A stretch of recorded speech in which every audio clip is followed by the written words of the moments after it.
ओम नमो नारायण मित्रों, आज श्री यंत्र की बात करते हैं। तो मित्रों, मनुष्य की अभिव्यक्ति का एक शब्द माध्यम है, या कहूँ कि बहुत बड़ा माध्यम है। अब कुछ शब्द तो कुछ क्या, ज़्यादातर शब्द तो अनीश्वर हैं, लेकिन अक्षर तो ब्रह्म तत्व है। शब्द अनीश्वर हो सकता है, अक्षर नहीं। अक्षर को हमारे मनीषियों ने ब्रह्म तत्व बताया है, और प्रत्येक यंत्र के पीछे भी यही बात छुपी होती है। इसमें आपको आज मैं साइंस भी बता रहा हूँ इसकी। हालांकि मेरा बीसा यंत्र का जवाब किसी ने दिया नहीं, कोई बात नहीं। इसमें कोई विजय जैसी या कोई हार जैसी या जीत जैसी कोई चीज़ नहीं है। ये तो गुरु महाराज की देन है, किसी को प्राप्त हो जाती है, किसी को नहीं होती है। अब श्री यंत्र, श्री, तो श्री जो है वो एक उपाधि है और परमात्मा प्रदत्त उपाधि है। ब्रह्मा ने दी है ये उपाधि, ब्रह्मा जी की उपाधि है ये श्री। श्री श्रेष्ठ, जिसने श्रेष्ठ काम किया हो, बड़ा, उसको श्री लगती है। अब जिस तरह ब्रह्म प्रदत्त शब्द भी हैं, अक्षर भी हैं, जैसे वेद वाक्य है, तो वेद वाक्य सब ब्रह्म प्रदत्त है, सब सारे शब्द, उसमें शक की कोई गुंजाइश ही नहीं है। जो शक करता है वो अपना सोच ले हिसाब। इसी तरह से आपने लास्ट में अब तक, इसी तरह से सब धर्मों में भी है, कुरान में भी है, पवित्र बाइबल में भी है, तो वो ईश्वर प्रदत्त वाणी ही सब बोलते हैं। और लास्ट में जो गुरु ग्रंथ साहिब में तो सारा राज खोल ही दिया उन्होंने तो स्पष्ट ही कह दिया, दुर की वाणी आई जिन सगरी चिंत मिटाई। तो कुछ ना कुछ ईश्वर प्रदत्त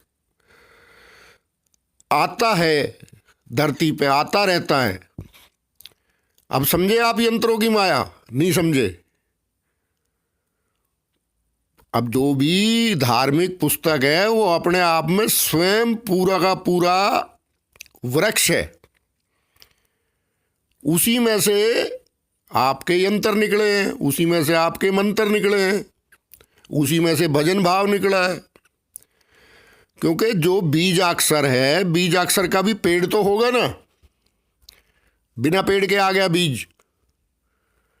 अब समझे यंत्रों की माया? नहीं समझ में आ रही? कहाँ से आए बीजाक्षर? बीजाक्षर का तो पेड़ होगा ना, तभी बीजाक्षर आया है। लेकिन थोक के भाव बेचे जा रहे हैं, यंत्र बना के थोक के भाव बेचे जा रहे हैं। ना तो बेचने वाले लैपटॉपधारी आचार्य को पता कि ये आया कहाँ से। हाँ, उन संस्कृत के विद्वान जो हैं उनके चरणों में मेरा साक्षात नमन है। ये उनके लिए मैं बात नहीं कह रहा हूँ, मैं इन मॉडर्न गुरुओं की कह रहा हूँ जो इंटरनेट पे ज्ञान झाड़ रहे हैं बेफालतू का। इन्हें एक पे नॉलेज नहीं, एक दिन गुरु की सेवा नहीं की, एक दिन कुछ धर्म की सेवा नहीं की, बस खाली पैसा बनाने में लगे हैं। मेरा सिर्फ उन्हीं के लिए है, संस्कृत विद्वान जो भी हैं उनके चरणों में मेरा नमन है। मैं उनका भगत हूँ, उनके लिए ये मैं नहीं कह रहा हूँ। क्योंकि आजकल ये है कि बहुत उल्टा भी ले जाते हैं लोग। वो मेरे पूज्य हैं और पूज्य रहेंगे मरते दम तक। मुझे ये भी गम रहेगा कि मैंने संस्कृत नहीं सीखी। ये मेरा सबसे बड़ा दुख जिंदगी का है और रहेगा। तो मित्रों, श्री यानी श्रेष्ठ एक ईश्वर प्रदत्त उपाधि है। तो जो लगती है श्री, जैसे लगते हैं आजकल तो डबल डबल ट्रिपल ट्रिपल लगाते हैं। चलो 4, 1 लगाओ, 1000 लगाओ, करोड़ लगाओ, यानी शुभता आप जितनी मर्जी बढ़ाओ। श्री का मतलब शुभ, अंडरस्टैंड? शुभता जीवन में आई है तो श्री बने हो ना, बिना शुभता के कैसे श्री बन जाओगे? कोई लगाता है गुंडे बदमाशों को श्री? नहीं लगाता। तो श्री एक उपाधि है परमात्मा प्रदत्त। पहले श्री के बारे में जान लो। कोई नहीं बताएगा, यंत्र लाखों का बेच देगा, ले भाई धर लियो पूजा में, इसका चंदन कर दियो, तिलक कर दियो, तेरा फायदा हो जाएगा। और अंधा दौड़ लग रही है खरीदने वालों की भी, जय जयकार हो रही है, क्या बताएं। उसके मरम में कोई नहीं जा रहा है कि भाई ये है क्या। अरे तुम्हें यही नहीं पता ये क्या है, बस खाली श्री यंत्र ले जाओ तुम्हारा कल्याण हो जाएगा। ऐसे कैसे हो जाएगा भाई? थोड़ा उसके बारे में आपको जानना पड़ेगा, मानना पड़ेगा। पर यहाँ कुछ नहीं है, खाली दुकानदारी हो रही है। खैर चलो, तो मित्रों ये ईश्वरीय प्रदत्त उपाधि है। अब मैं आपको बता चुका हूँ, जो भी शब्द वेद में हैं, जो भी शब्द पुराणों में हैं, जो भी शब्द कुरान शरीफ में है, जो भी शब्द पवित्र बाइबल में है, जो भी शब्द पवित्र गुरु ग्रंथ साहब में हैं, ये सब ईश्वर प्रदत्त है। ठीक है, ये आता है ईश्वर से, आता है डायरेक्ट। जब आदमी का कनेक्शन होता है तो आता है। तो यही बीज मंत्र का है, ये भी ईश्वर प्रदत्त है। वेदों में भी है, सब जगह है, पुराणों में भी है, श्री का सब जगह है। सबने अपने अपने हिसाब से अपनी भक्ति में भी काम लिया है श्री को। सबने अपने अपने हिसाब से, अपनी अपनी लाइन के हिसाब से, अपने अपने गुरु महाराज के दिए हुए ज्ञान के हिसाब से श्री का प्रयोग किया है। तो ये तो हो गई श्री की माया, आई समझ में। अब ये श्री आई कहाँ से? क्योंकि ये तो ईश्वर प्रदत्त है, ये मनुष्य का तो बनाया हुआ शब्द नहीं है। शब्द तो दो तरह के होते हैं, एक ईश्वर प्रदत्त होता है, डायरेक्ट आता है ब्रह्मा से। जैसे मैंने बताया, धुर की वाणी आई जिन सगरी चिंत मिटाई, तो उन्होंने खुद माना है गुरु लोगों ने कि हाँ भाई कुछ आता है। हर टाइम थोड़ी आता है, वो आता है जब आता है, वो स्थिति होती है। तो श्री का मतलब है मित्रों, ये तो हो गया बीज अक्षर श्री। लेकिन अब जब इसका आप गहराई में जाओगे तो शिव, शिव से निकला सी, शिव से लिया सी, और गौरी से लिया री, तो बन गया श्री।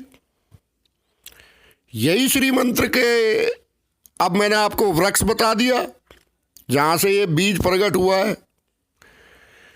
तो श्री यानी शिव शक्ति का स्वरूप ही श्री यंत्र है। अब आपने ले आए, खरीद लाए, आपके आचार्य ने नहीं बताया, उसे ही नहीं पता बेचारे को, वो क्या बताएगा। इसलिए श्री यंत्र का पहला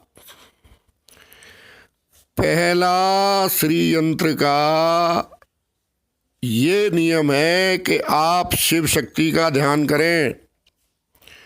वो आपकी लाइन की बात है कि जिस आप परंपरा से हो, चाहे राधा कृष्ण, चाहे सीता राम और शिव शक्ति, लेकिन ये है शिव शक्ति। ओम गुरु जी, शिव शक्ति ने बेल बोई, ये बहुत बड़ी बेल है शिव शक्ति की। लेकिन क्या है कि गंभीरता थोड़ी रही नहीं। इंटरनेट के युग में आदमी थोड़ी सी 5 मिनट की वीडियो काट काट के सुनता है, तो अब क्या बताऊं। मैं तो ये भी नहीं कहता किसी को भाई मुझे सब्सक्राइबर कर लो, कुछ कर लो, बेफालतू की बात करता है नहीं, सीधा काम की बात करता हूं, वीडियो ख़त्म।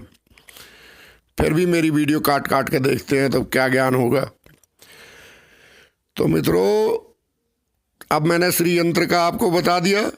श्री यंत्र के पीछे कौन सी शक्ति छुपी हुई है, तो अगर आपने भी स्थापित कर रखा है तो जैसी आपकी परंपरा है, जैसी आपकी परंपरा है उस परंपरा के अनुसार आप पहले उनका ध्यान करके और तब श्री यंत्र की पूजा आप जो आपके आचार्य ने बता रखी है आप वो करो। मुझे उससे कोई बात नहीं है, क्योंकि वो श्री यंत्र के साथ मंत्र भी दे रहे हैं लेकिन ये नहीं बता रहे कि ये वृक्ष क्या है। ये तो बीज अक्षर हो गया ना, इसका वृक्ष कहाँ है? वृक्ष है शी लिया शिव से और री लिया गौरी से। श्री शिव गौरी, शिव शक्ति, राधा कृष्ण, सीताराम। अंडरस्टैंड? आई समझ में कुछ? श्री यंत्र